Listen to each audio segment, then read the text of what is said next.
11 अक्टूबर 2023 पाकिस्तान के पंजाब में एक आम सी सुबह थी, लेकिन किसी को अंदाजा नहीं था कि यह सुबह इतिहास बन जाएगी। मस्जिद से बाहर निकलते हैं पठानकोट अटैक का मास्टरमाइंड शाहिद लतीफ और उसका भाई। माहौल बिल्कुल आम लग रहा था।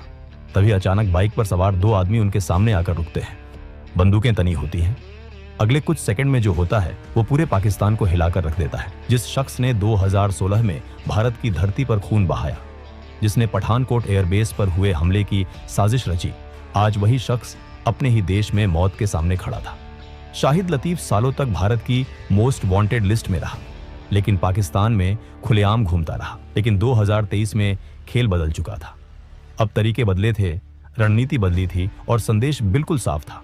जो वार करेगा उसे जवाब मिलेगा। इस वीडियो में हम आपको बताएंगे शाहिद लतीफ की पूरी कहानी, उसके गुजरावाला से कश्मीर तक के सफर से लेकर पठानकोट हमले की प्लानिंग तक, और फिर वो खामोश ऑपरेशन जिसमें बिना सीमा पार किए भारत ने अपने सबसे बड़े दुश्मन को उसके ही घर में खत्म कर दिया।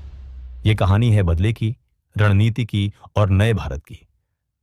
शाहिद लतीफ का जन्म पाकिस्तान के गुजरावाला शहर में हुआ था।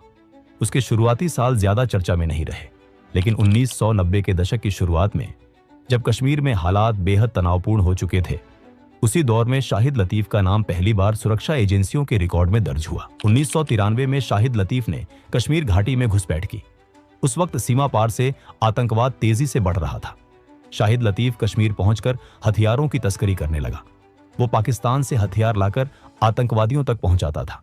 सिर्फ इतना ही नहीं, वो कश्मीर के युवाओं को भी भड़काने लगा। उन्हें बड़े बड़े सपने दिखाए जाते थे, गुमराह किया जाता था और धीरे धीरे आतंक के रास्ते पर धकेला जाता था। लेकिन ये दौर ज्यादा लंबा नहीं चला। 1994 में भारतीय सुरक्षा बलों ने शाहिद लतीफ को गिरफ्तार कर लिया। उस पर आतंकवाद से जुड़े कई गंभीर आरोप लगे। जांच के बाद उसे जेल भेज दिया गया। उस वक्त किसी को अंदाजा नहीं था कि ये गिरफ्तारी उसकी कहानी का अंत नहीं, बल्कि एक नई शुरुआत बनने वाली है। भारतीय जेल में बिताए गए साल शाहिद लतीफ की जिंदगी के सबसे अहम साल साबित हुए। जेल की सलाखों के पीछे उसकी सोच और ज्यादा कट्टर होती चली गई। इसी दौरान उसकी मुलाकात मसूद अजहर से हुई। मसूद अजहर वही शख्स था जो बाद में जैश ए मोहम्मद नाम का खतरनाक आतंकी संगठन बनाने वाला था। जेल के अंदर दोनों के बीच नजदीकियां बढ़ी, घंटों बातचीत होती थी। यहीं से शाहिद लतीफ की आगे की राह तय होने लगी। जेल ने उसे सुधारा नहीं, बल्कि और ज्यादा खतरनाक बना दिया। 1999 में एक बड़ी घटना घटी। इंडियन एयरलाइंस की फ्लाइट IC-814 का अपहरण कर लिया गया। आतंकियों ने विमान को कंधार ले जाकर भारत सरकार पर दबाव बनाया।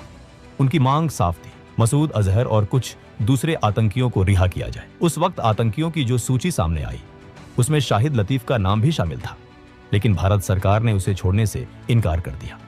मसूद अजहर रिहा होकर पाकिस्तान चला गया, लेकिन शाहिद लतीफ जेल में ही रहा।